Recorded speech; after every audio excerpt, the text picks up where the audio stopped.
ఓం శాంతి. ఓం శాంతి. 10-11-21 मुरली। मीठे बच्चे, भारत सभी का तीर्थ स्थान है, इसलिए सब धर्म वालों को भारत की महिमा सुनाओ। బాబా చెప్తున్నారు, మధురమైన పిల్లలు, భారతదేశము అన్నిటికంటే కూడా గొప్ప తీర్థస్థానము అంటున్నారు. కాబట్టి అన్ని ధర్మాల వారికి భారతదేశం యొక్క మహిమ, ఇది ఎంత గొప్ప తీర్థస్థానము.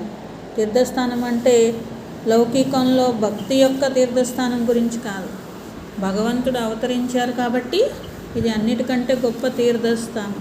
అలాగే అందరికీ ముక్తి, జీవన్ముక్తిని ప్రసాదించేటువంటి విశ్వ కళ్యాణం చేసే ఆత్మలు మరి ఇక్కడ నుండి బయలుదేరతారు కాబట్టి అన్నిటికంటే గొప్ప తీర్థస్థానం. అలాగే దేవతలు రాజ్యం చేసింది కూడా ఇక్కడే కాబట్టి ఇది తీర్థస్థానం అన్నమాట. అందుకని భారతదేశం అన్నిటికంటే గొప్ప తీర్థస్థానము అనేటువంటి మహిమని అందరికీ వినిపించండి, ఈ సందేశము అందరికీ కూడా ఇవ్వండి అంటున్నారు. ప్రశ్న, किस पुरुषार्थ से तुम्हारी अंतमति सोगति होगी? ఏ పురుషార్థంతో మీ యొక్క అంతమతి సోగతి అంటే అంతిమంలో మంచి స్మృతి ఉండి మంచి గతి లభించాలి అంటే ఏం చేయాలి, ఏం పురుషార్థము చేయాలి? మరి దేంతో నిద్రాజీత్గా అవుతారు అంటే నిద్రని కూడా జయించగలుగుతారు అని అర్థం అన్నమాట. ఆన్సర్, రాత్ కో జబ్ సోనే జాతే పహలే బాప్ और వరసే కో యాద్ కరో.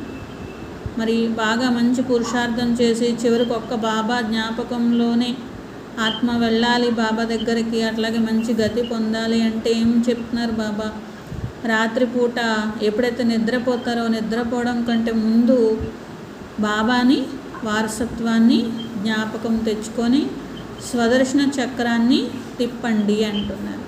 జబ్ నీంద్ ఆయేతో సోజావు, అలా చేస్తూ చేస్తూ నిద్ర వచ్చినప్పుడు అప్పుడు పడుకోండి అంటున్నారు. ఫిర్ అంతమతి సోగతి హో జాయేగి, అప్పుడు అంతమతి సోగతి అనేది లభిస్తుంది అని. సవేరే ఉఠేంగే తో వహీ పాయింట్ యాద్ ఆతీ రహేగి, అప్పుడు ఇవన్నీ ఆలోచిస్తూ ఆలోచిస్తూ అలా నిద్రపోయారనుకోండి, లేవంగానే అప్పుడు ఏం గుర్తొస్తుంది? అవే పాయింట్స్ బాబా అన్నీ గుర్తొస్తాయి. రాత్రిపూట మీరు ఏమేమి ఆలోచించారో మంచి మంచి పాయింట్స్ అవన్నీ కూడా గుర్తొస్తాయి. ఇలా రోజు అభ్యాసం చేస్తూ ఉంటే నిద్రని జయించేవారిగా అవుతారు.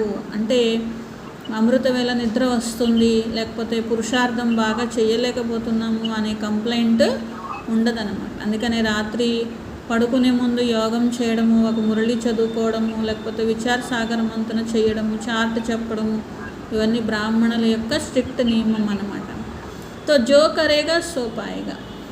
బాబా ఏం చేశారు? ఆత్మ ఉన్నతికి చెప్పారు. అమృతవేళ నిద్ర రాకుండా ఉండాలంటే, బాగా పురుషార్థం చేయాలంటే, మంచి స్మృతిలో శరీరం వదలాలంటే ఏం చేయాలనేది చెప్పారు. కానీ ఎవరు చేస్తే వాళ్ళే పొందుతారు అని బాబా అంటున్నారు. ఎందుకంటే విన్న వాళ్ళందరూ చెయ్యరు కదా, వింటారు, మరి కొంతమంది వదిలేస్తారు కదా, మరి వాళ్ళు పొందరు కదా. అందుకని ఏమంటున్నారు? ఎవరు చేస్తే వాళ్ళే పొందుతారు. కర్నే వాళ్ళంకో చలన్ ప్రసిద్ధ హోతే హై, ఎవరైతే చేస్తూ ఉంటారో వారి యొక్క నడవడిక కూడా ప్రసిద్ధం అవుతుంది అని. గీత హే జో ప్రియాకే సాత్ హే, ఎవరైతే ప్రియునితోడు ఉంటారో వారి కోసం మరి వర్షం కురుస్తూనే ఉంటుంది అని పాటలో ఉంటుందన్నమాట. ఓం శాంతి. ఓం శాంతి. जो पिया के साथ है, अब दुनिया में बाप तो बहुत है तो यह, परंतु उस सबका बाप रचयिता एक बाप ही है. ఇక్కడ ప్రపంచంలో చూడండి, లౌకికంలో ఎంతమంది పిల్లలు ఎంతమంది తండ్రులు ఉంటారు. ఇక్కడ బాబా, ఎవరు బాబా తోడు ఉంటారో వారి కోసం వర్షం కురుస్తూనే ఉంటుంది అని. ఇది ఎంతమంది ఉండొచ్చు ప్రపంచంలో, కానీ రచయిత అయితే ఒకరే ఉంటారు కదా, జ్ఞాన సాగరుడు ఒక్కరే బాబా ఉంటారన్నమాట. కాబట్టి రచయిత ఒక్క బాబాని వచ్చి ఇప్పుడు ఈ విషయాలు అనేవి అర్థం చేయిస్తున్నారు అని. సత్య की स्थापना होती है, ज्ञान तो सद्गति होती है. ఇప్పుడు బాబా వచ్చి రచయిత వచ్చి జ్ఞానం ఇస్తున్నారు. దీంతోనే మరి స్వర్గం అనేటువంటి జ్ఞానసాగరుడైనటువంటి బాబా ఇచ్చే జ్ఞానంతోనే కదా సద్గతి అనేది లభిస్తుంది. సద్గతి के भी मनुष्य जो कहते हैं సద్గతి దాత బాబా को ही कहा जाता है. భగవంతుణ్ణి మాత్రమే సద్గతి దాత అని అంటారు. మరి బాబా ఏం చేస్తారు, అందరికీ కూడా సద్గతి అనేది ఇస్తారు. సద్గతి దాత ఒక్క తండ్రి ఉన్నారు, సత్యుగాన్ని స్థాపన చేస్తున్నారు. మరి సద్గతి ఇవ్వాలంటే సత్యుగ స్థాపన చేయకుండా సద్గతి ఎలా ఇస్తారు, కాబట్టి సత్యుగాన్ని స్థాపన చేస్తున్నారు. మరి ప్రపంచంలో వాళ్ళందరూ మరి దుర్గతిలో ఉన్నారు కదా, అందుకనే కదా బాబా వచ్చారు. దుర్గతికి సబ్కో జైసి नहीं, దుర్గతి కూడా అందరూ ఒకే రకంగా కాదు. सबसे प्राचीन भारत है, భారతవాసులు ने ही 84 జన్మ గాయి. ముఖ్యంగా భారతదేశం వారు మరి దుర్గతిలో ఉన్నారు. ఎందుకంటే ఫస్ట్ సద్గతిలో ఉంది కూడా భారతదేశం కాబట్టి అందరికీ కూడా ప్రాచీన భారతదేశము అని తెలుసు కదా. భారతవాసులు 84 జన్మలు తీసుకున్నారు. మొట్టమొదట పहले पहले మనుష్య होंगे वही 84 జన్మों के लायक होंगे. బాబా అంటున్నారు ఫస్ట్ మరి ఎవరైతే ఉంటారో జన్మ తీసుకోవడానికి క్రిందకు వస్తారో వాళ్ళే 84 జన్మలు తీసుకునే అర్హత ఉన్నవాళ్ళు అని అర్థం. దేవతలుగా ఈ పిల్లలు అందరూ 84 జన్మలు తీసుకునే అర్హత ఉండదు. కొంతమంది పిల్లలకి ఉంటుంది కదా, యోగ్యమైనటువంటి పిల్లలకు మాత్రమే ఉంటుంది. దేవతలకి 84 జన్మతో బ్రాహ్మణ్కి 84 జన్మ. దేవతలు 84 జన్మలు తీసుకుంటారు అని అంటారు. అంటే బ్రాహ్మణులు కూడా మరి అర్థం అంటే బ్రాహ్మణులే కదా తీసుకునేది. ముఖ్య को ही उठाया जाता जब बाप ब्रह्मा द्वारा नई सृष्टि रचने के लिए पहले पहले सूक्ष्म लोक रचित. బాబా ముఖ్యమైనటువంటి విషయం, ముఖ్యమైనటువంటి వారి గురించి చెప్తారంటే 84 జన్మలు ఎవరైతే తీసుకుంటారో వారి యొక్క చరిత్రే కదా బాబా చెప్పేది. బాబా బ్రహ్మ ద్వారా కొత్త సృష్టి అనేటువంటిది రచిస్తున్నారు. तो यह पहले पहले सूक्ष्म लोक रचते, फिर नई सृष्टि की रचते. ముందు సూక్ష్మ లోకం కావాలి కదా, ఎందుకంటే బ్రహ్మ ద్వారా రచన చేయాలి అంటే ఇక్కడ ముందు సాక్షాత్కారాలు చేయించాలన్నా, పిల్లలకి మరి శక్తిని నింపాలి అన్నా, ఏం చేయాలన్నా బ్రహ్మ బాబా యొక్క దేహం అవసరం అవుతుంది. శివ బాబా మరి సూక్ష్మ శరీరం యొక్క దేహం ద్వారా మరి నింపుతూ ఉంటారు. కాబట్టి సంపూర్ణ బ్రహ్మ ద్వారా నింపుతారు. కాబట్టి తప్పకుండా ముందు సూక్ష్మ లోకం రచించాలి, ఆ తర్వాత ఈ స్థూల లోకాన్ని పరివర్తన చేస్తారు. స్థాపన అనేది జరుగుతుంది. త్రిలోకీనాథ్ అని ఒక్క బాబాని అంటారు. బాకీ ఉన్కే బచ్చే भी अपने को त्रिलोकी के साथ नाथ कह सकते हैं. మరి త్రిలోకీనాథుని పిల్లలు ఎవరు? మీరు త్రిలోకీనాథులే అండి. మనుషులు ఎవరైనా త్రిలోక్నాథ్ అని పేరు పెట్టుకుంటారనుకోండి, వాళ్ళు త్రిలోకనాథులు అవ్వరు కదా. తో డబల్ దేవతాంకే भी నామ్ రఖవాయి. బాబా అంటున్నారు అలా పేరు పెట్టుకుంటారు. దానికి ఇది అర్థం ఏంటి, ఇలా పెట్టుకోవచ్చా పెట్టుకోకూడదా, అవునా కాదా అని ఎవరు ఆలోచించే విషయం కాదు కదా. ఒకే పేరు పెట్టేసుకుంటారు. కొందరు ఇద్దరు దేవతల పేర్లు, ముగ్గురు దేవతల పేర్లు ఒకళ్ళే పెట్టుకుంటూ ఉంటారు. గౌరీ శంకర్, రాధాశ్యాము, లేకపోతే రాధాకృష్ణ, ఇలా రకరకాలటువంటి పేర్లు పెట్టుకుంటూ ఉంటారు. ఇద్దరు దేవతల పేర్లు, ముగ్గురు దేవతల పేర్లు కూడా పెట్టేసుకుంటారు కదా. వాస్తవానికి చూడండి, మరి ये जो बच्चे हैं उनकी बुद्धि में बहुत अच्छी पॉइंट्स की धारणा रहती है. బాబా అంటున్నారు రకరకాల, ఇప్పుడు రామకృష్ణ అని పేరు పెట్టుకున్నారు అనుకోండి, రాముడు ఒక యుగంలో ఉన్నాడు, కృష్ణుడు ఒక యుగంలో ఉన్నాడు. మరి ఆయన అక్కడ రాజ్యం వేరు, ఇక్కడ రాజ్యం వేరు, ఇద్దరు పేర్లు కలిపి ఒక్కరే పెట్టేసుకుంటూ ఉంటారు. అయితే అసలు ఏ విషయం ఏంటి అనేది మీకు బుద్ధిలో అన్ని పాయింట్స్ ధారణ అవుతుంది.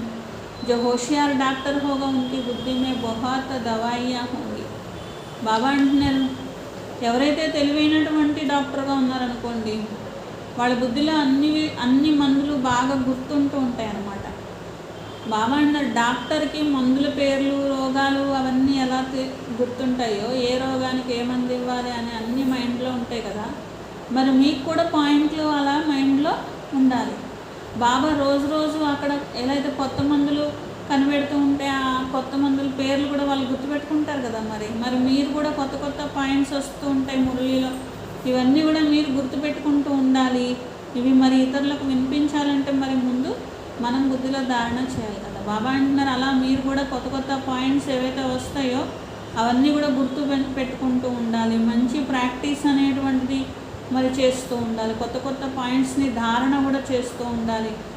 అగర్ జో ధారణ నహీ కర్తే తో ఉన్కో మహారథి నహీ కహా జాయేగా. ధారణ చేయకపోతే మహారథీలు అని ఎలా అంటారు? మొత్తం ఆధారం అంతా కూడా మీ బుద్ధి పైన ఉన్నది కదా. అదృష్టం యొక్క విషయము. అవి డ్రామా హై, ఇది కూడా డ్రామా. ड्रामा को कोई जानते नहीं, यह भी समझते हम आत्मा शरीर धारण कर पाठ बजाती है. ఈ డ్రామా గురించి ఎవ్వరికీ తెలియదు. నేను ఆత్మను, శరీరాన్ని ధారణ చేసి పాత్ర వహించేటువంటి ఆత్మను. కానీ డ్రామా ఆది మధ్యాంతాలు తెలియని కారణంగా ఇదంతా అర్థం చేసుకోలేకపోతున్నారు ఆత్మలందరూ. ఆత్మగా అయ్యి శరీరంలోకి వచ్చి ఒక డ్రామాల పాత్ర వేస్తూ కూడా నేను డ్రామాల పాత్ర వేస్తున్నాను అనే విషయం కూడా మర్చిపోతే ఎట్లాగా? ఇంటి నుండి వచ్చాను, డ్రామాలో పాత్ర వేస్తున్నాను అనే విషయం మర్చిపోతే ఎలాగా? మళ్ళీ ఇంటికి వెళ్ళాల్సిందే కదా.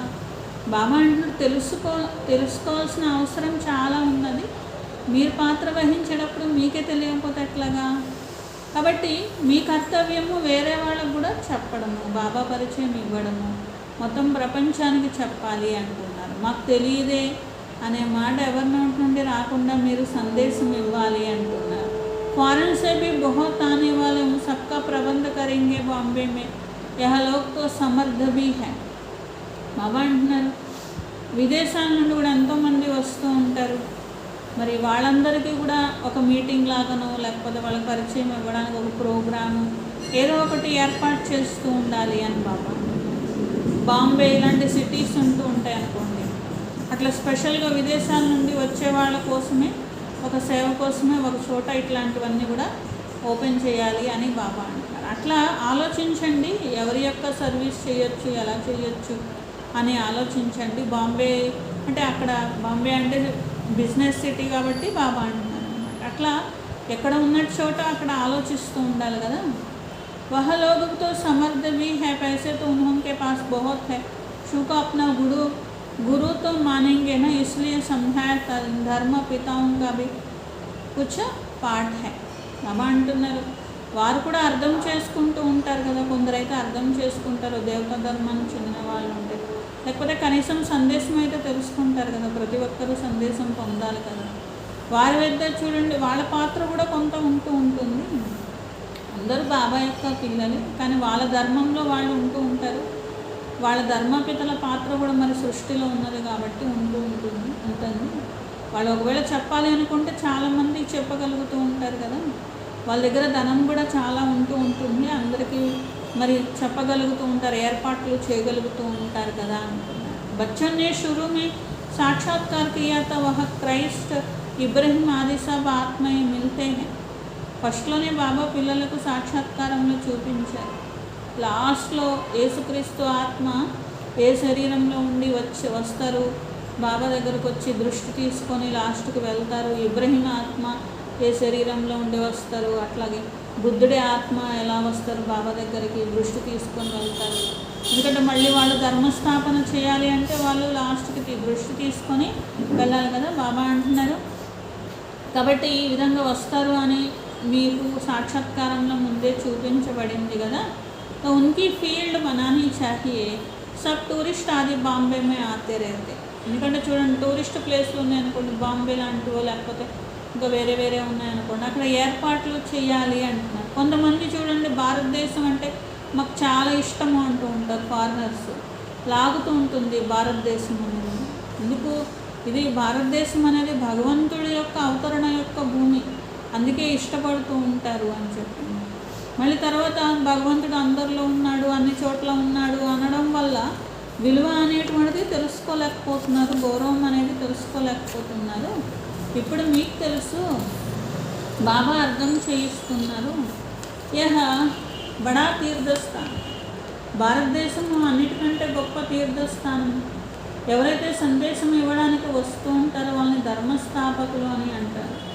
వాళ్ళ వెనుక మళ్ళీ ఆ ధర్మానికి చెందిన అనేక ఆత్మలు దిగుతూ ఉంటాయి. ఇప్పుడైతే అంతిమము ఉన్నది కదా, కోషిష్ కర్తే హమ్ వాపిస్ జాయ్. బాబా అంటున్నారు, ఇప్పుడు అయితే అందరూ ఇంటికి వెళ్ళాలని కోరుకుంటారు, ముక్తి రావాలని కోరుకుంటూ ఉంటారు.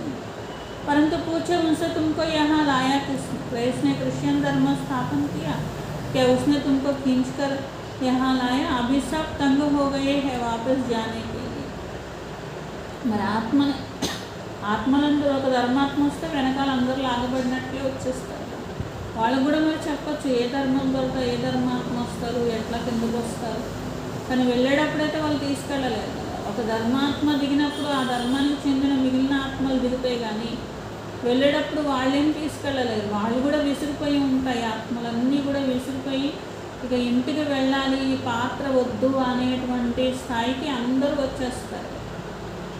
ఎవరైనా కానీ పాత్ర వహించడానికి ఆత్మ క్రిందికి రావాల్సిందే. క్రిందికి వచ్చిన ఆత్మ మళ్ళీ పైకి వెళ్ళిపోవాలి, ఇంకో పాత్ర వద్దు అని తప్పకుండా కోరుకుంటారు, వస్తూ ఉంటారు, దృష్టి తీసుకొని వెళ్తూ ఉంటారు. ये पूछो तुमको यहाँ लाया किसने है? आखिर दुख में आना ही है, फिर दुखों से छुड़ाए सुख ले जाने पाप का ही काम है. ఏ ఆత్మైనా పాత్ర వహించడానికి వస్తుంది, చివరికి చేరుకుంటుంది, దుఃఖిగా అయిపోతుంది. మరి దుఃఖాల నుండి విడిపించి తీసుకొని వెళ్ళేటువంటి వారు లేదా సుఖంలో తీసుకొని వెళ్ళేవారు, ఇది బాబా యొక్క పని. భగవంతుడి యొక్క బర్త్ ప్లేస్ అంటారు భారతదేశము అని. ఇంత మహత్వం అనేది మీకు తెలుసు కదా. మరి నష ఉండాలి, ఇంత గొప్ప మహిమ అనేటువంటిది అర్థం చేసుకున్నారు కదా. కల్పకల్పము మరి భారతదేశంలోనే బాబా వస్తారు, అందరికీ చెప్పాలి, సందేశం ఇవ్వాలి, ఆహ్వానించాలి. రచనకి నాలెడ్జ్కు కోయి బి జాన్తే నహీ. రచయిత గురించి ఎలా తెలియదో రచన గురించి కూడా ఎవరికి తెలియదు. సర్వీసబుల్గా మీరు అవ్వాలి, మరి పేరుని ప్రత్యక్షం చేయాలి.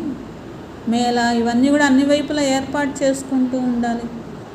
తీక్ష్ణమైన పిల్లలు సహాయం అనేటువంటి ఉనికి మద్దతు మాంగ్తే रहते हैं. మరి అలాంటి పిల్లలు అర్థం చేయించే పిల్లలు కావాలని అందరూ అడుగుతూ ఉంటారు కదా.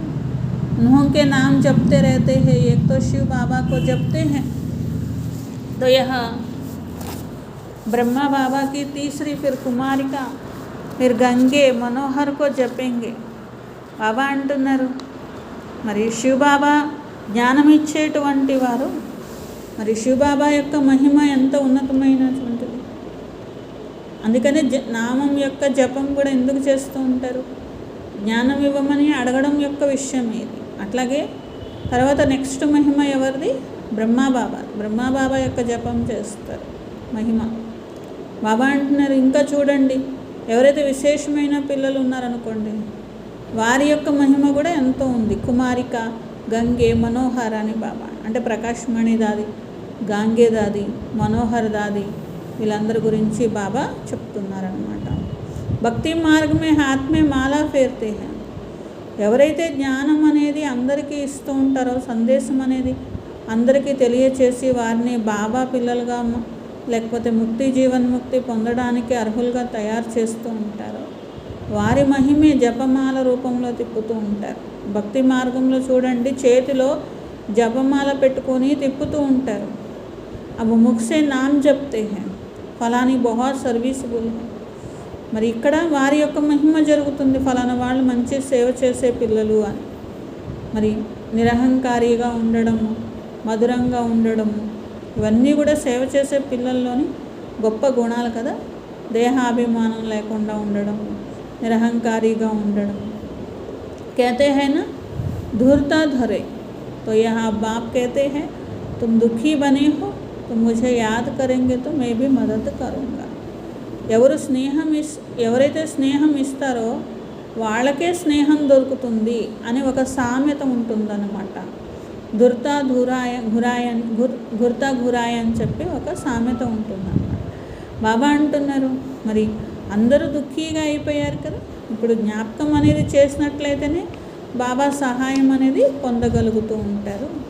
तुम नफरत करेंगे यह तो गोया अपने ऊपर नफरत करते हो, पद नहीं मिलेगा. धन कितना अताह मिलता है, किसको लॉटरी मिलती है तो कितना खुशी होते हैं. ప్రేమ లేదు, ద్వేషం ఉందనుకోండి, అంటే బాబా నుండి ద్వేషం దొరుకుతుందని కాదు, వాళ్ళ మీద వాళ్ళే ద్వేషించుకున్నట్టు, ఏమీ పదవి లభించదు అంటున్నారు బాబా. మరి చూడండి, మీకు ఇక్కడ ఎంత అపారమైన ధనం లభిస్తున్నది. ఎవరికైనా లాటరీ దొరికితే వాళ్ళు ఎంత హ్యాపీగా సంతోషంగా ఉంటారు. మరి ఇక్కడ మీకు ఎంత గొప్ప లాటరీ దొరికింది, ప్రైజ్ దొరికింది. ఎఫ్ ఈ సెకండ్ ప్రైజ్ థర్డ్ ప్రైజ్ బీ హోతీ హై, అక్కడ first prize second prize third prize ఇలా ఉంటూ ఉంటాయి కదా. ఇది కూడా ఈశ్వరీయ రేస్, జ్ఞానం యోగం యొక్క రేస్. దీంట్లో తీక్ష్ణంగా వెళ్తూ ఉండాలి. వాళ్ళే మెడలో హారంగా అవుతారు, సింహాసనం పైన ఎక్కగలుగుతూ ఉంటారు కదా. మీరు కర్మయోగిలు, మీరు జ్ఞానము యోగము సేవని సంభాలన చేసేవారు, అలాగే లౌకిక ఇల్లును కూడా సంభాలన చేసుకోవాలి. క్లాస్ మే 1 గంట పढ़ना है, క్లాస్కి వచ్చి రోజు 1 గంట చదువుకోవాలి.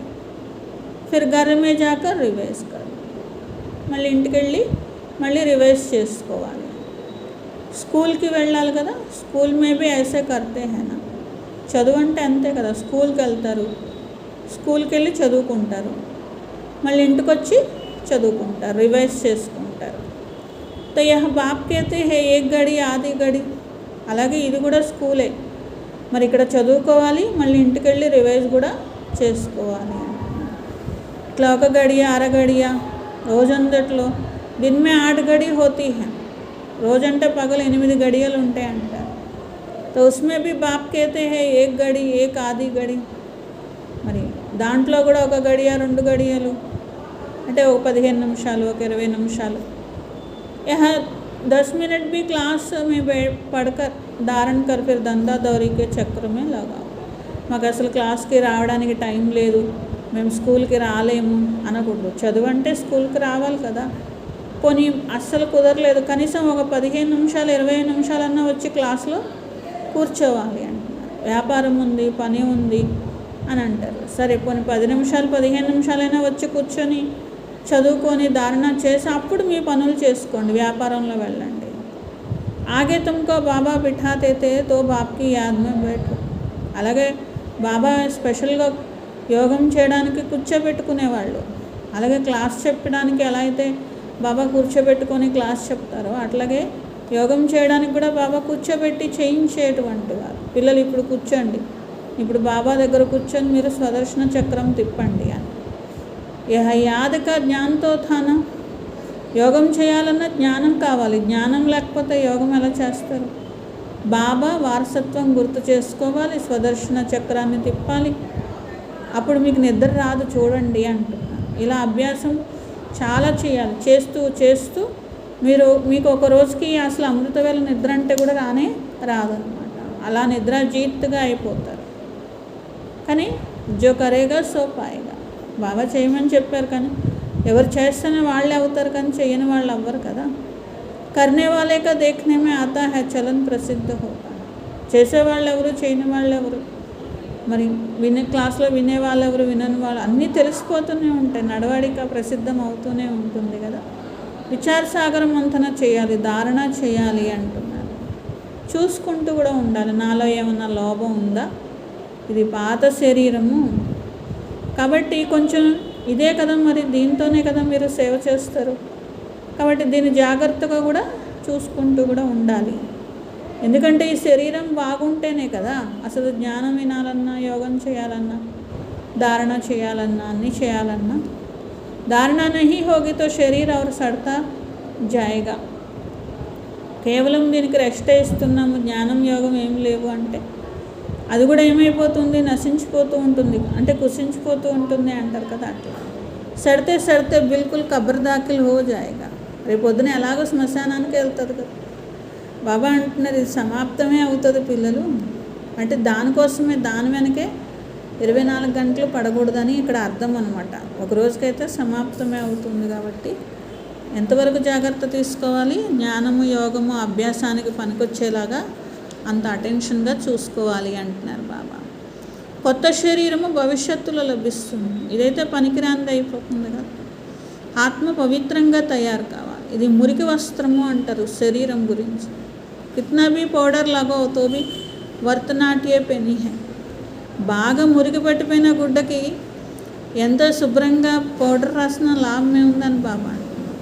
ఈ శరీరాలను అలంకరించిన వేస్టే అని బాబా.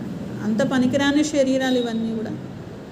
ఇప్పుడు మీరు ఆత్మ ఉన్నారు అని తెలుసుకున్నారు. ఇక్కడ ఆత్మని అలంకారం చేసుకోవాలి అని, ఆత్మని దివ్య గుణాలతో అలంకారం చేసుకోవాలి. ఎందుకు? ఇప్పుడు మీకు ఎంగేజ్మెంట్ ఎవరితో అయింది? శివబాబాతో అయింది. మరి శివబాబా దగ్గర యోగ్యంగా మీరు అవ్వాలి కదా. ఏ విధంగా చూడండి, ఏదైనా ఒక వివాహం సెట్ చేశారనుకోండి, ఎంగేజ్మెంట్ చేసిన తర్వాత వాళ్ళకి పాత బట్టలు అవన్నీ కూడా వేసుకోవాలి వివాహం అయ్యే వరకు అంటారనమాట. అది కూడా ఒక ఆచారం ఉంటుందన్నమాట. ఎక్కువగా స్థూలంగా అలంకరించుకోకూడదు వివాహం టైం వరకు అని చెప్తారనమాట. ఏ జ్ఞాన్ యోగ్ సే అప్నే కో సజాయేంగే తో పరియా బన్ జాయేంగే. మీకు కూడా మరి ఎంగేజ్మెంట్ అయింది కదా, బాబాతో వెళ్ళే వరకు మీరు ఈ స్థూల దేహాన్ని అలంకరించుకోవాలి, దీనికి పౌడర్లు అన్నీ రాయాలి, అందంగా తయారు చేసుకోవాలి, అలాంటి ఆలోచించకూడదు. మీరు ఆత్మని అలంకరించడం మీద దృష్టి ఉంచుకోవాలి. అప్పుడే కదా పర్యలుగా తయారవుతారు అని బాబా అంటున్నారు. యహ జ్ఞాన్ और योग మానస్ సరోవర్. అక్కడ మానస్ సరోవరంలో మునిగితే పర్యలు అవుతారంటారు. ఇది జ్ఞానంలో ఎప్పుడైతే ఆత్మ మునుగుతుందో అప్పుడు కదా పర్యలు అవుతుంది. జ్ఞానము అనేటువంటిది మునగ వేయాలి కదా, అప్పుడు స్వర్గం యొక్క పర్యలుగా అవుతారు. ప్రజాకు పరి నహి కహెంగే. ప్రజలుగా అయితే అదేం గొప్ప పదవేం కాదు, లేకపోతే మీరు గొప్ప పురుషార్థం చేసి ప్రజా పదవి పొందారు అని అనడానికి కాదు. వాళ్ళని అసలు పర్యలని కూడా అనరు. ఎందుకంటే వాళ్ళు జ్ఞానం యొక్క మునక వేయరు. అంటే క్లాస్ వినరు, క్లాస్లో రారు, పురుషార్థం చేయరు, స్టూడెంట్గా ఉండరు, లేకపోతే మంచి పురుషార్థం చేయలేదు, మంచి పదవి పొందలేదనే కదా అర్థము. ప్రజల్లో వచ్చారు అంటే ఏంటి అర్థము? ఎంత చేయాలో అంత చేయలేదనే కదా అర్థము. కృష్ణనే బగాయ ఫిర్ మహారాణి పట్రాని బనాయ మహారాణి. అక్కడ కృష్ణుడు అందరినీ తీసుకెళ్ళిపోయి పట్టప్రాణాలుగా చేసుకున్నారు అని అంటూ ఉంటారు. బగాకర్ ప్రజామే చండాల్ బనా ఐసా నహీ బనాయి. బాబా అంటున్నారు చూడండి, అక్కడ చెప్పినా కానీ కృష్ణుడు తీసుకెళ్ళి పట్టప్రాణాలుగా చేసుకున్నారు అన్నారా? లేకపోతే కృష్ణుడు తీసుకెళ్ళిపోయి చండాలుగా ప్రజలుగా తయారు చేసుకున్నాడు కృష్ణుడు అన్నారా? అంటే ఒక స్థాయి ఉండాలి కదా. మీరు బాబా పిల్లలుగా అయ్యారు కాబట్టి నేను కూడా బాబా సంతానం అయ్యాను, ఉన్నతంగా అవ్వాలి, ఒక స్థాయి ఉన్నతమైన ఆత్మస్థాయికి చేరాలి అని ఉండాలి. కానీ ఏం పర్వాలేదులే, నేనేం చేసినా పర్వాలేదు, ఎన్ని తప్పులు చేసినా పర్వాలేదులే, నేను ఎలా ఉన్నా పర్వాలేదు, నేను చండాల పదవి పొందినా పర్వాలేదు, నేను ప్రజల్లో వెళ్ళినా పర్వాలేదు అనుకుంటారా అని బాబా అంటున్నారు. నేను మిమ్మల్ని పట్టపురాణులుగా చేయడం కోసం నా వారిగా చేసుకున్నాను, కానీ మీరు ప్రజలు అవుతానులే అంటే దానికోసం బాబా మిమ్మల్ని తన వారిగా చేసుకోలేదు కదా. అంటే ఇక్కడ బాబా ఏం చెప్తున్నారు? పట్టుదల రావాలి, నేను రాజ్య పదవి పొందాలి అని పట్టుదల రావడం కోసం పిల్లల్లో బాబా చెప్తున్నారనమాట. తుమ్కా ఐసా పురుషార్థ కర్ణ చాహి. కాబట్టి నేను రాజ్య పదవి పొందే పురుషార్థమే చేస్తాను అని అనుకోవాలి మీరు అంటున్నారు. ఐసా నహి జో మిలా, ఏది దొరికితే అదే అని మాత్రం అనుకోవద్దు అంటున్నారు. ఇది పాఠశాలలో ఎప్పుడైనా కానీ ఎన్ని మార్కులు వస్తే వచ్చినాయిలే, వచ్చినన్ను వస్తాయిలే అనుకుంటారా? చదువుకొని బాగా మార్కులు తెచ్చుకోవాలనుకుంటారా? బాబా అంటున్నారు ఇక్కడ కూడా ఎప్పుడు మీ నోటి నుండి ఏది దొరికితే అదే దొరుకుతుందిలే, సత్యుగంలో చూసుకుందాంలే అని మాత్రం ఎప్పుడు రాకూడదు. ఇక్కడ ముఖ్యమే అసలు చదువు, పాఠశాల, యోగ్యంగా తయారవ్వడం. బాబా వచ్చిందే యోగ్యంగా తయారు చేయడానికి. గీత వినిపిస్తున్నారు అక్కడ చూడండి, గీతా శ్లోకాలు కంఠస్థం చేయిస్తూ ఉంటారనమాట. ఒక్కొక్క శ్లోకం తీసుకొని దాన్ని విస్తారంగా చెప్తూ ఉంటారు. కొందరు ఊరికి అలా చదువుకుంటూ వెళ్ళిపోతూ ఉంటారు. यह एक श्लोक पर आधा पौना घंटा भाषण करते उससे फ़ायदा कुछ भी नहीं. కానీ దాంతో ఏ ప్రాప్తి లేనప్పుడు, దానిలో సత్యమైనటువంటి జ్ఞానం అనేది లేనప్పుడు, ఒక శ్లోకం తీసుకొని 1-2 గంటలు మీరు ఉపన్యాసం విన్నారు, మీకు ఏం వస్తుంది దాంతో అని బాబా అంటారు. దానివల్ల ఏం లాభం వస్తుంది? అసత్యమైన విషయాలే వింటున్నారు, చదువుకుంటున్నారు, అదే అర్థం చేసుకుంటున్నారు, జన్మజన్మల నుండి అవే చేస్తున్నారు, ఏం లాభం?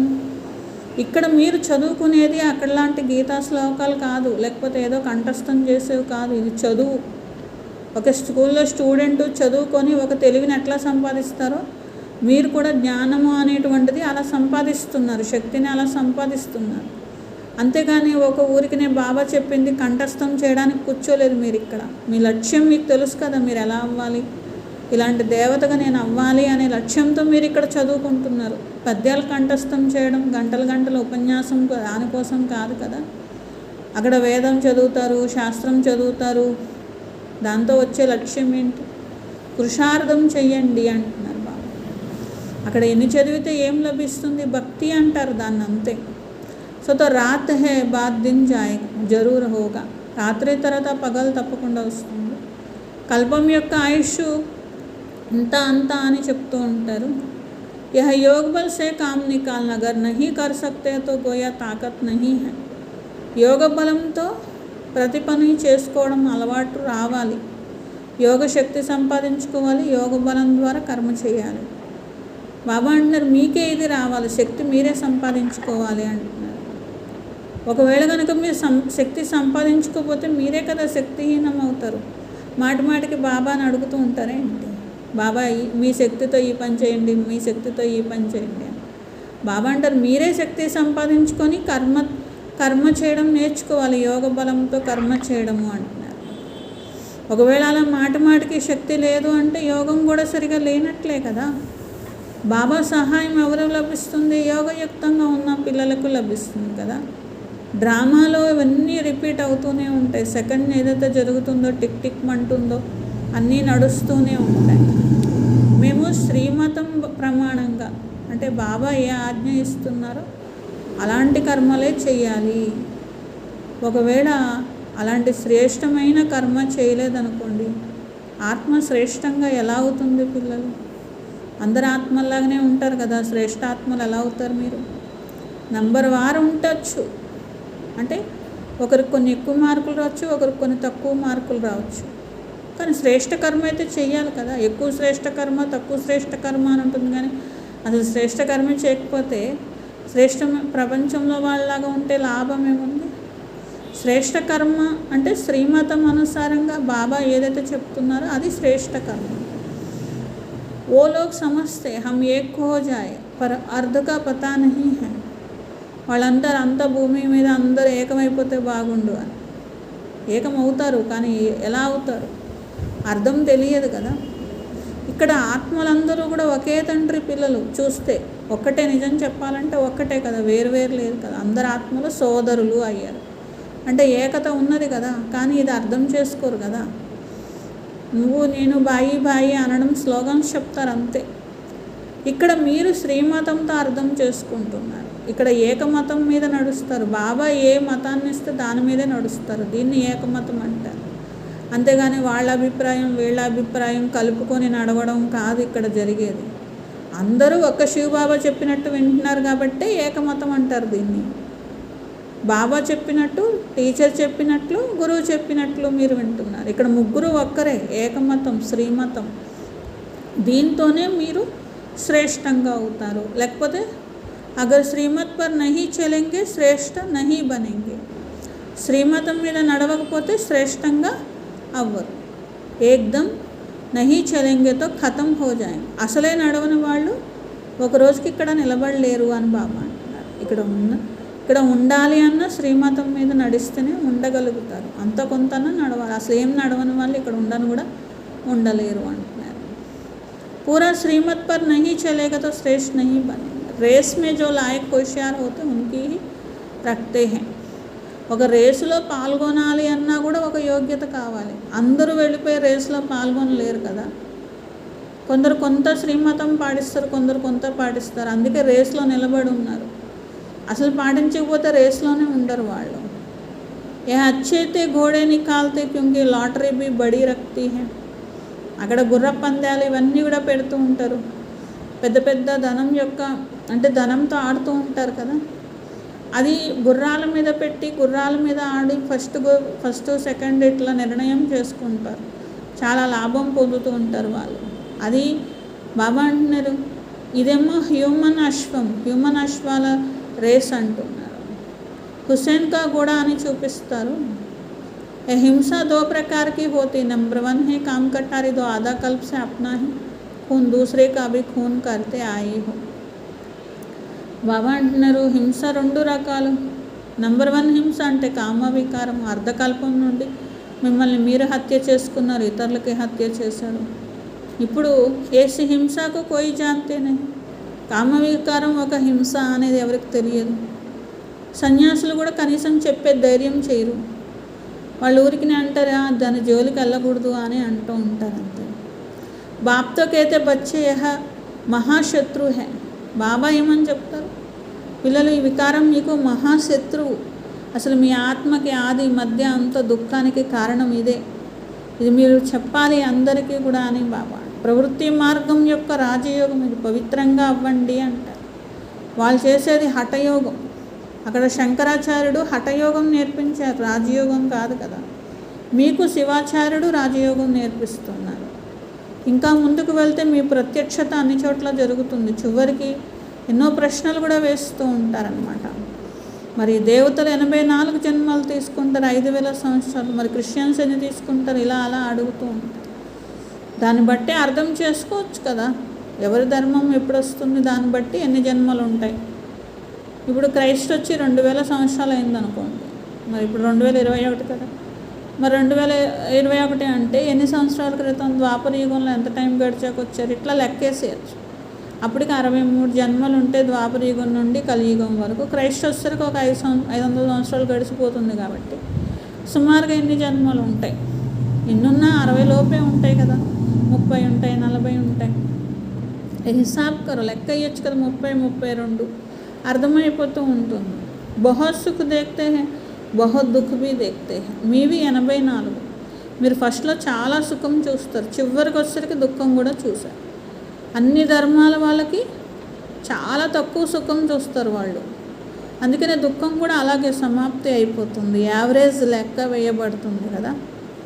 అలాగే ముఖ్యంగా ఎవరైతే ధర్మాత్మలు ఉన్నారో దాన్ని బట్టి ఆ ధర్మం యొక్క లెక్క వేయచ్చు, ఎన్ని జన్మలు ఉంటాయి. లాస్ట్లో వచ్చిన వాళ్ళకి చాలా కొద్ది జన్మలు, 2, 3, 4 అలా ఉంటాయి. యాక్యురేట్గా ఎవరు చెప్పడం కుదరదు. ఇప్పుడు ఒక 100 సంవత్సరాల క్రితం, 200 సంవత్సరాల క్రితం ఆత్మ దిగింది అంటే ఇన్నే జన్మలు తీసుకుంటుంది అని యాక్యురేట్గా ఎవరు చెప్పలేరు, రకరకాలుగా ఉంటుంది కదా. ఇవన్నీ ఆలోచిస్తూ ఉంటే అర్థమవుతుంది, ఇలా ఆత్మ దిగుతుంది, ఈ టైంలో దిగుతుంది, ఇంకా ఇంత టైం ఉంది, ఇంత టైంలో సుమారు ఎన్ని జన్మలు తీసుకోవచ్చు. ఆయుష్ ఎక్కువ ఉంటే ఎక్కువ జన్మలు ఉంటాయి, తక్కువ ఉంటే తక్కువ జన్మలు ఉంటాయి. ఇలా అయితే వాస్తవానికి మరీ ఎక్కువ విస్తారంలో కూడా మీరు వెళ్ళాల్సిన అవసరం లేదు, అర్థం చేసుకుంటే చాలు. బాబాని జ్ఞాపకం చేయడం వల్ల ఎక్కువ లాభం ఉంది కదా. వికర్మలు వినాశనం చేసుకోవాలి, వారసత్వాన్ని పొందాలి, శ్రేష్ఠ కర్మలు చేయాలి, ఇలా ఉండాలి కదా. ఒకవేళ వాళ్ళు ఎన్ని జన్మలు తీసుకుంటారు, అన్ని జన్మలు తీసుకుంటారు అని యాక్యురేట్గా లెక్క వేసినా మీకు వచ్చే లాభం ఏం లేదు. దాన్ని సారంగా అర్థం చేసుకుంటే చాలు అని బాబా అంటున్నారు. ముందు బాబా వారసత్వం ఎలా తీసుకోవాలని సూక్ష్మంగా అర్థం చేసుకోండి. వాళ్ళ జన్మల గురించి అంత డీప్గా వెళ్ళాల్సిన అవసరము లేదు అంటున్నారు. బాబా మరియు వారసత్వం, ఒకవేళ ఎవరైనా ప్రశ్నలు వేస్తే చెప్పాలి కాబట్టి అర్థం చేసుకోవాలి, అంతవరకే. మంచి రీతిగా అర్థం చేసుకోవాలి. జ్ఞానం అర్థం చేసుకోవడం కూడా బుద్ధికి శ్రమే కదా.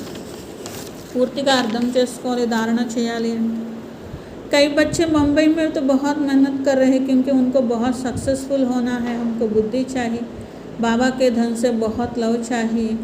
कोई तो धन नहीं लेते और अरे ज्ञान रत्न लो और धारण करो तो कहते हैं हम क्या करें, हम समझते नहीं हैं. नहीं समझते हो तो तुम्हारी भावी. బాంబేలో ఉన్నటువంటి వారు కూడా చూడండి ఎంత శ్రమ చేస్తూ ఉన్నారు, మరి వాళ్ళు సక్సెస్ఫుల్గా ఉంటూ ఉంటారు. అయితే జ్ఞానం అనేటువంటిది, జ్ఞానం అనే ధనం కూడా వారికి ఇస్తూ ఉండాలి, జ్ఞానధనంతో ప్రేమ ఉండాలి. కొందరికి విలువ ఏం తెలియదు, మాకు అవసరం లేదు, ఈ జ్ఞానం మాకు వద్దు అని చెప్తూ ఉంటారు, మాకేం ఉపయోగపడదు ఈ జ్ఞానము అంటూ ఉంటారు. ఎంత విలువైనటువంటిది ఆత్మ పోగొట్టుకుంటుంది, ధారణ చేయలేకపోతూ ఉంటారు. సరే తీసుకుంటే తీసుకున్నారు, వారికి అవసరం లేకపోతే మీరు మాత్రం ఏం చేస్తారు. కొందరు అర్థమే చేసుకోరు అని బాబా అంటున్నారు. అది కూడా డ్రామా అంతే. వాళ్ళ ఆత్మల పాత్ర లేదు కాబట్టి వాళ్ళు అర్థం చేసుకోరు తప్పకుండా. చివరిలో వచ్చే ఆత్మలు జ్ఞానం బాగా అర్థం చేసుకుంటారేంటి, చేసుకోరు కదా. अच्छा, मीठे मीठे सिखलते बच्चों प्रति माता पिता बाप दादा का याद प्यार और गुड मॉर्निंग। रूहानी बाप की रूहानी बच्चों को नमस्ते। हम रूहानी बच्चों की रूहानी बाप दादा को याद प्यार गुड मॉर्निंग और नमस्ते। मेरा बाबा प्यारा बाबा मीठा बाबा शुक्रिया शुक्रिया शुक्रिया। धारणा कोसम फर्स्ट पॉइंट, शरीर को ठीक रखने के लिए ज्ञान योग की धारणा करनी है। శరీరం బాగుండాలన్నా కూడా జ్ఞానం యోగము ధారణ కావాలి అంటున్నారు. ఏ వస్తువు మీద లోభం ఉండొద్దు. ఈ జ్ఞానం యోగంతోనే ఆత్మని అలంకారం చేసుకోవాలి. స్థూలమైనవి అలంకారం కావాలి అనే ఆలోచన ఎప్పుడు కూడా రాకూడదు, లోభం పెట్టుకోకూడదు అని. सेकंड पॉइंट, एक घड़ी आधी घड़ी पढ़ाई अवश्य पढ़नी है. ఒక గడియ అరగడియ చదువు తప్పకుండా చదువుకోవాలి. మా క్లాస్కి రావడానికి టైం లేదు అని ఎప్పుడు కూడా అనకూడదు. ఒక 15 నిమిషాలు 20 నిమిషాలన్నా అసలు కుదరని వాళ్ళు ఆ విధంగా చదువుకోవాలి కదా. జ్ఞాన యోగకి రేస్ హై. జ్ఞానము యోగం అనే రేస్లో పాల్గొనాలి కదా విజయం పొందాలంటే. वरदान, सर्व के दिलों के राज को ज्ञान सर्व को राजी करने वाले सदा विजयी भव. అందరి మనస్సు రహస్యాలు తెలుసుకొని అందరినీ రాజీ చేసేటువంటి సదా విజయీగా కండి. విజయీగా అవ్వాలంటే అందరి మనస్సు యొక్క రహస్యం అర్థం చేసుకోవాలి అంటున్నారు. అంటే ఎవరైనా కానీ చూడండి, ఎవరి నోటి నుండి అయినా ఒక మాట వచ్చేటప్పుడు ముందు మనసులో సంకల్పం వస్తుంది. అంటే వారి భావం ఏంటిది అనేది మీరు గ్రహించగలగాలి. అప్పుడు విజయీగా అవ్వగలుగుతూ ఉంటారు. అంతర్ముఖత శక్తి ఉన్నప్పుడు ఎదుటివారి భావన కూడా ఈజీగా క్యాచ్ చేయగలుగుతూ ఉంటారు. ఎంత మీరు అంతర్ముఖిగా ఉంటే అంత ప్రతి ఒక్కరి మనస్సుని అర్థం చేసుకొని వాళ్ళని రాజీ చేయడం కూడా మీకు వస్తుంది అంటున్నారు. ఎవరైతే ఇతరులని కూడా రాజీ చేయగలుగుతూ ఉంటారో వారే విజయీగా అవ్వగలుగుతూ ఉంటారు. స్లోగన్, वैराग्य ऐसी योग्य धरनी है जिसमें जो भी फल डालेंगे वह फलीभूत होगा. వైరాగ్యం అనేది ఎంత మంచి పంట భూమి అంటే మీరు ఏ బీజం వేసినా తొందరగా అది ఫలం అనేది ఇస్తూ ఉంటుంది. చూడండి, ఎవరికైనా బాగా వైరాగ్యంలో ఉన్నప్పుడు జ్ఞానం చెప్తే బాగా అర్థమవుతుంది అన్నమాట. అలాగే బాబా అంటున్నారు, ఎంత వైరాగ్య యొక్క స్థితి ఉంటుందో అంతిమంలో అందరికీ వైరాగ్యం వచ్చేస్తుంది. అప్పుడు తొందరగా అర్థం చేసుకుంటారన్న. అందుకనే బాబా చెప్పేది, అంతిమంలో చాలామంది వింటారు, అర్థం చేసుకుంటారు అంటే అందరికీ వైరాగ్యం వస్తే వెనకేం చేస్తారు? వెంటనే ఫలం వచ్చేది మంచి పంట భూమి లాంటిది వైరాగ్యము, మనస్సు యొక్క వైరాగ్యం. బాబా అందుకే మనల్ని ఇప్పటి నుండే బేహద్ వైరాగిగా అవ్వాలి అని చెప్పేది. అందుకే ఎంత వైరాగ్య వృత్తి ధారణ చేస్తే అంత జ్ఞానధారణ కూడా బాగా జరుగుతుంది అని. స్వమానము,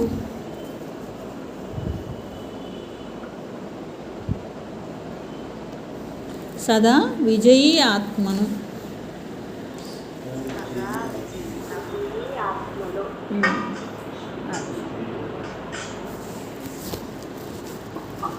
ఏం చెప్పారు బాబా? సదా విజయీ ఆత్మను. శరీరం బాగుండాలంటే జ్ఞానం యోగం కావాలి.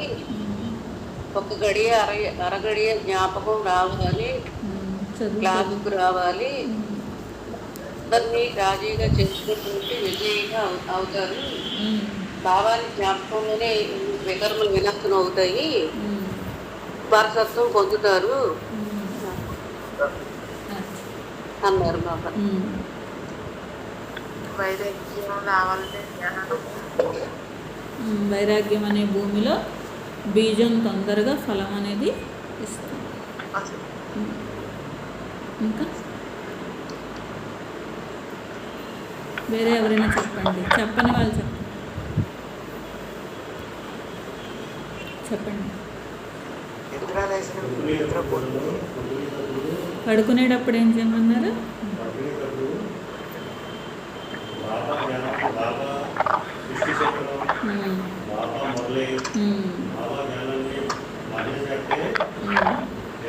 నిద్రపోయి మళ్ళీ లేచినప్పుడు కూడా అవసరాన్ని అడిగారు. బాబాని జ్ఞాపకం చేయాలి, వారసత్వాన్ని జ్ఞాపకం చేయాలి, స్వదర్శన చక్రాన్ని తిప్పాలి. అలా జ్ఞానం యొక్క మన్నం చేస్తూ చేస్తూ పాయింట్స్ అన్నీ గుర్తుంచుకోవాలి.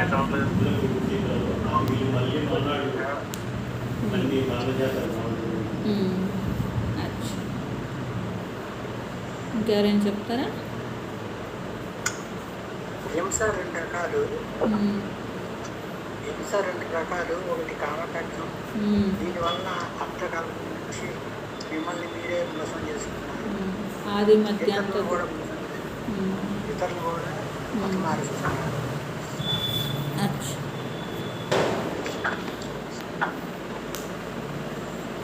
అచ్చా. ఓం శాంతి. ఓం శాంతి. ఇది బ్యాటరీ ఛార్జింగ్ అయిపోయింది, అందుకే వాళ్ళ యోగం పెట్టట్లేదు.